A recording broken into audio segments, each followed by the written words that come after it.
우리 다 같이 사도신경으로 신앙 고백하겠습니다. 전능하사 천지를 만드신 하나님 아버지를 내가 믿사오며 그 외아들 우리 주 예수 그리스도를 믿사오니 이는 성령으로 잉태하사 동정녀 마리아에게 나시고 본디오 빌라도에게 고난을 받으사 십자가에 못 박혀 죽으시고 장사한 지 사흘 만에 죽은 자 가운데서 다시 살아나시며 하늘에 오르사 전능하신 하나님 우편에 앉아 계시다가 저려서 산자와 죽은 자를 심판으로 오시리라. 성령을 믿사오며 거룩한 공예와 성도가 서로 교통하는 것과 죄를 사하여 주시는 것과 몸이 다시 사는 것과 영원히 사는 것을 믿사옵나이다. 아멘. 찬송가 25장 찬양하십니다. 25장입니다.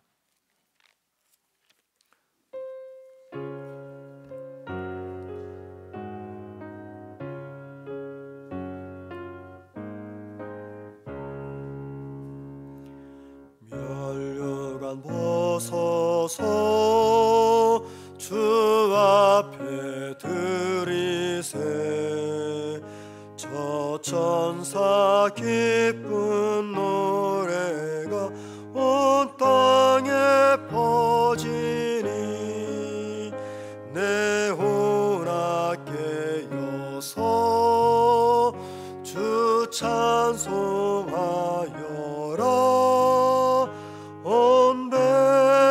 죄를 속하신 만왕의 왕일세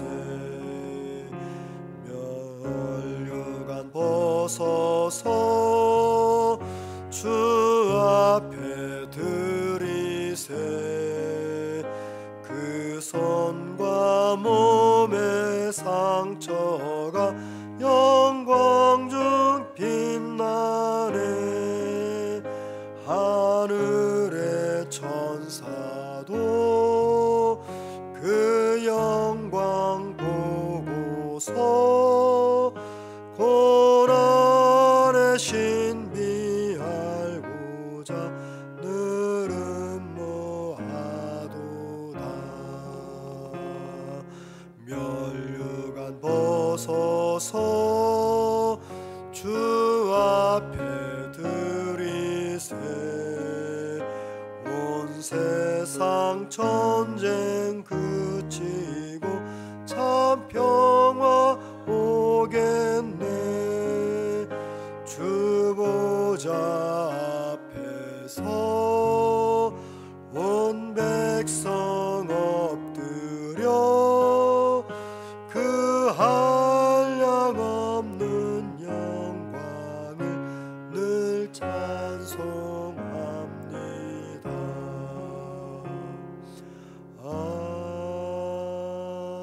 아멘. 하나님 말씀 봅니다. 구약 예레미야 27장 1절에서부터 11절입니다. 예레미야 27장 1절에서 17절입니다. 구약 성경으로 제 성경책으로 1093면입니다. 1절부터 11절까지 제가 혼자 읽도록 하겠습니다. 유다의 왕 요시아의 아들 여호야김이 다스리기 시작할 때 여호와께서 말씀으로 예레미야에게 임하시니라. 여호와께서 이와 같이 내게 말씀하시되 너는 줄과 멍에를 만들어 내 목에 걸고 유다의 왕 시드기야를 보러 예루살렘에 온 사신들의 손에도 그것을 주어 에돔의 왕과 모압의 왕과 암몬 자손의 왕과 두로의 왕과 시돈의 왕에게 보내며 그들에게 명령하여 그들의 주에게 말하게 하기를 만군의 여호와 이스라엘의 하나님께서 이와 같이 말씀하시되 너희는 너희의 주에게 이같이 전하라. 나는 내 큰 능력과 나의 쳐든 팔로 땅과 지상에 있는 사람과 짐승들을 만들고 내가 보기에 옳은 사람에게 그것을 주었노라.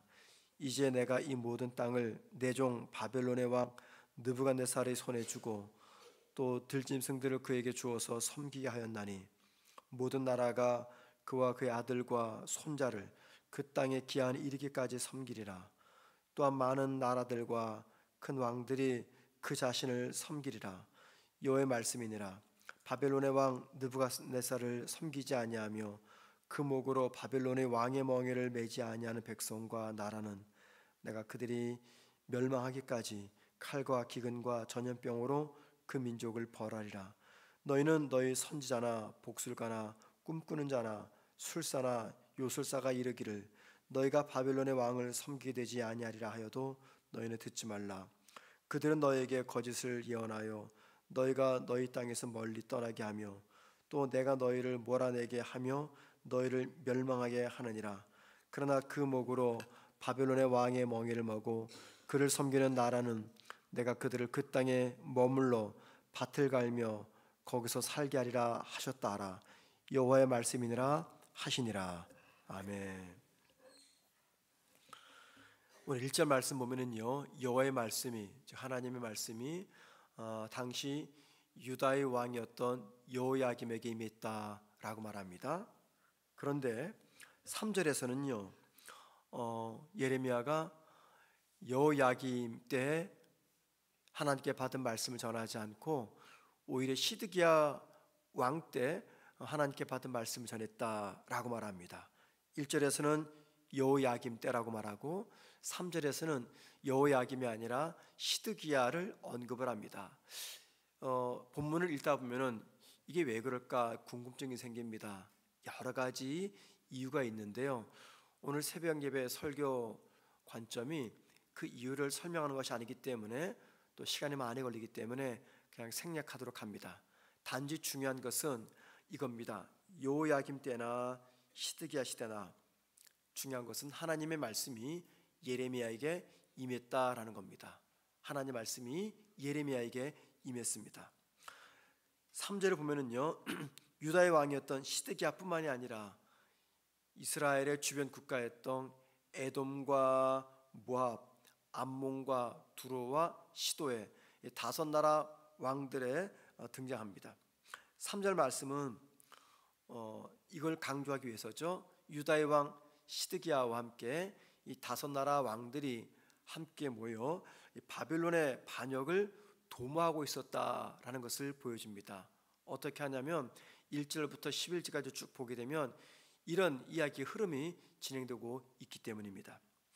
그 말은 바벨론이 그 당시 세계 최대 강대국으로서 주변 국가를 다 정복을 하고 있었기 때문입니다. 그래서 어떻게든지 이 바벨론에서 벗어나기 위해서 귀야만 있으면 주변 국가들이 함께 모여서 반역을 도모했다라는 겁니다. 바로 이때 하나님은 예레미야에게 말씀을 합니다.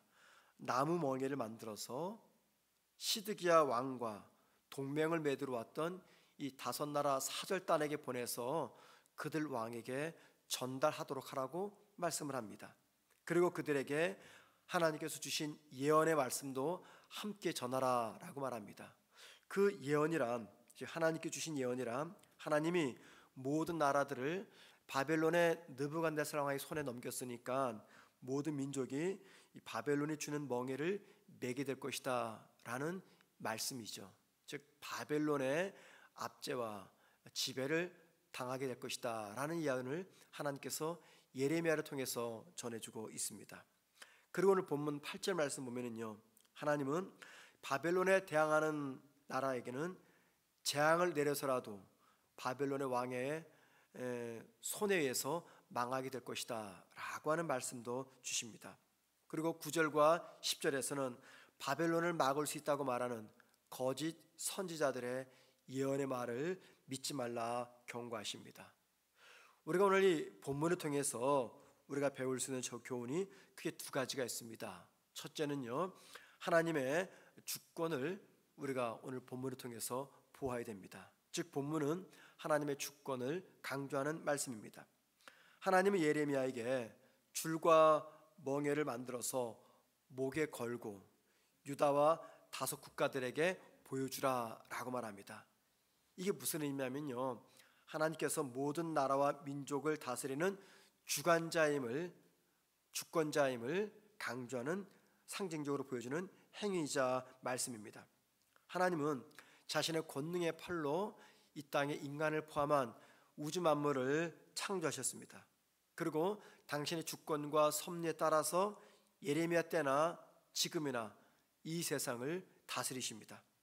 하나님이 하나님을 멀리하며 우상을 섬기는 이스라엘 백성들을 깨닫도록 하기 위해서, 그리고 그들을 징계하기 위해서 그들의 잘못을 깨닫게 하도록 하는 도구로서 이 바벨론의 왕 느부갓네살왕을 선택했다라고 말합니다.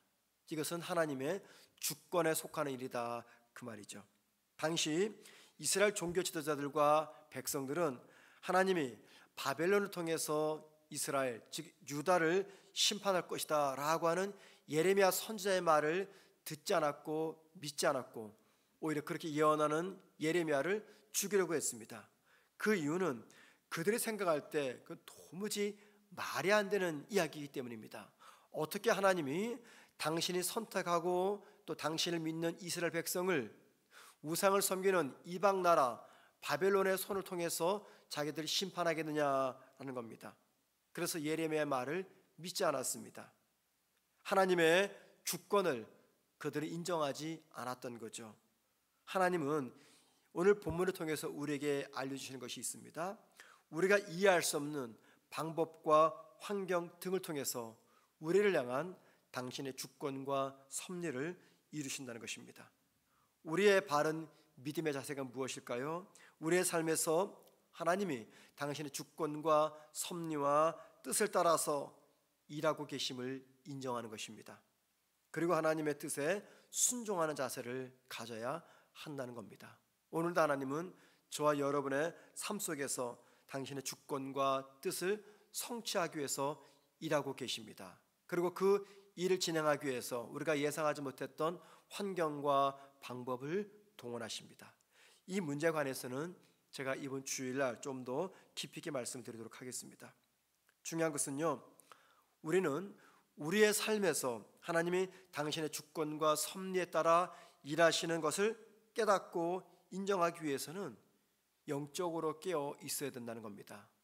영적인 깊은 침체와 영적인 잠에 취하게 되면은요, 내 삶에서 하나님께서 당신의 주권과 뜻을 성취하기 위해서 일하시는 모습을 깨닫지 못하고 이해하지 못하고 보지 못합니다.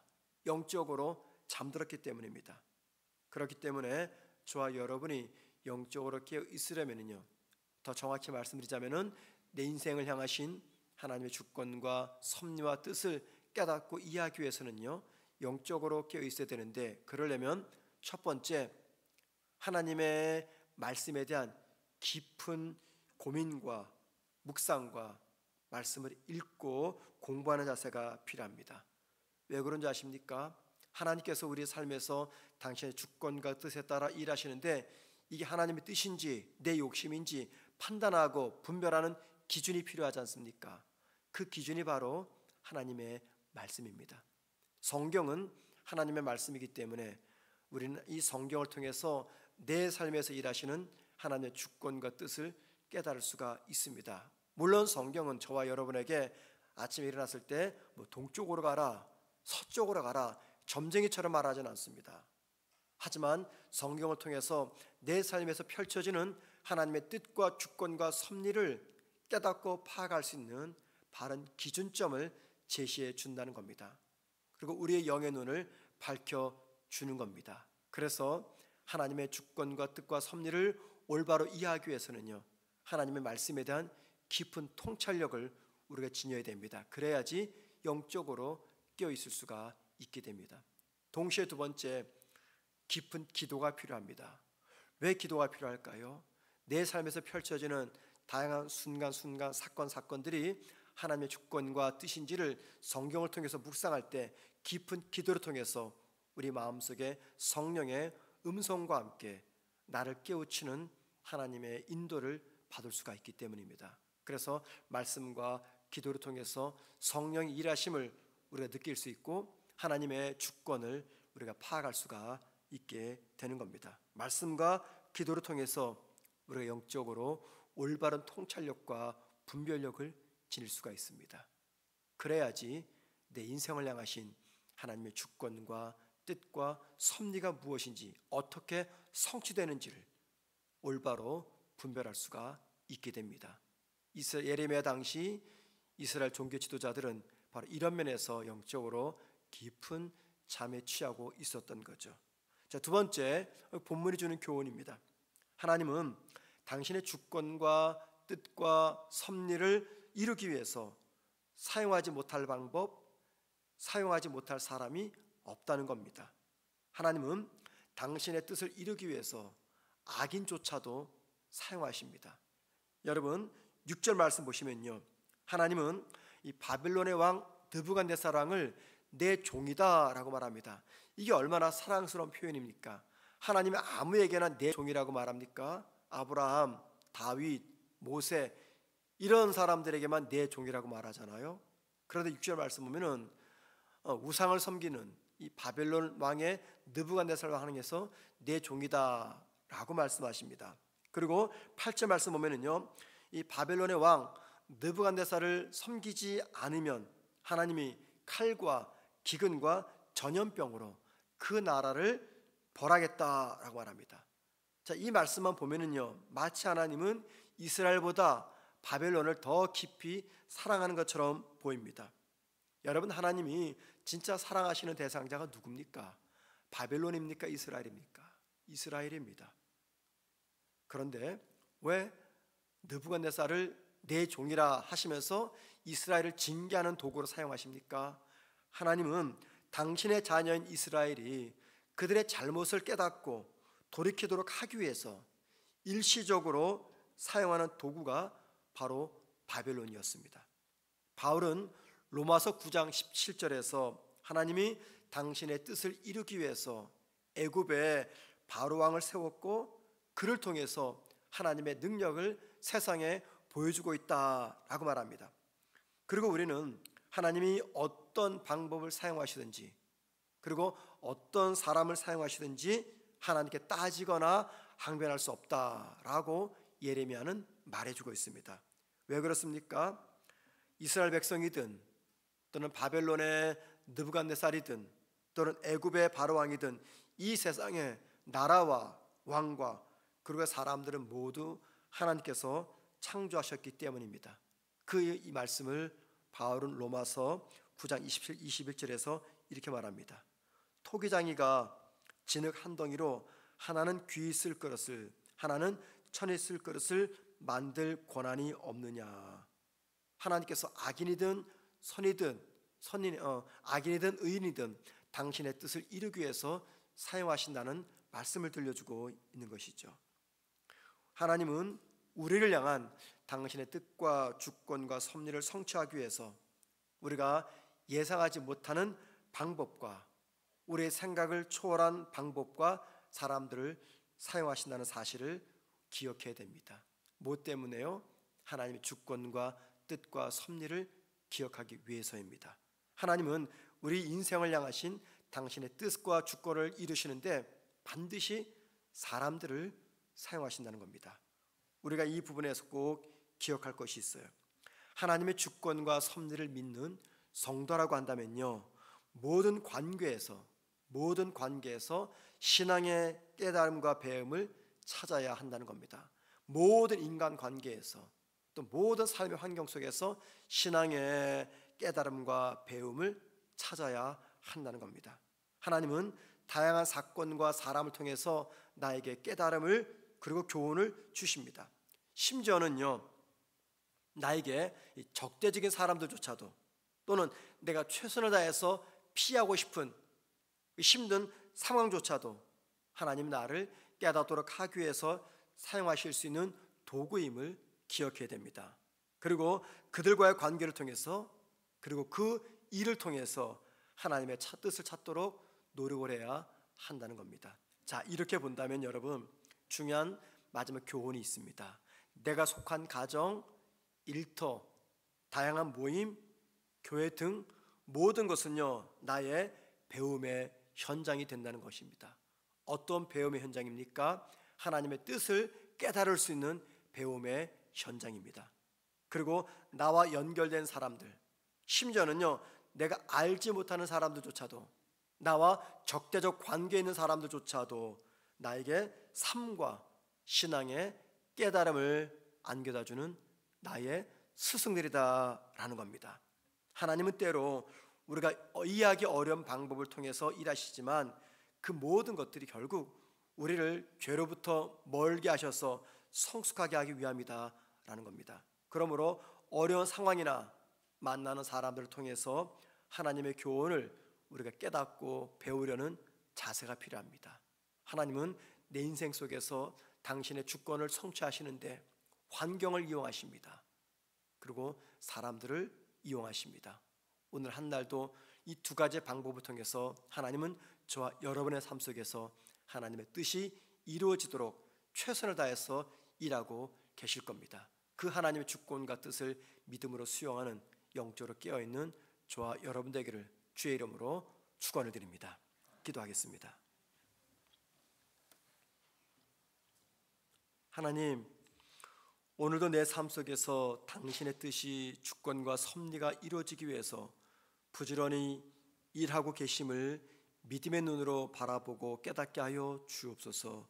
나를 더 하나님을 사랑하며 나를 더 온전한 하나님의 사람으로 변화시키기 위해서 상황과 환경과 사람을 통해서 일하시는 하나님의 열심을 기억하며 우리 역시 삶의 환경을 통해서 만나는 사람을 통해서 하나님의 뜻을 배우고 깨달을 수 있는 영적으로 깨어있는 겸손한 하나님의 사람들 되게 하여 주옵소서.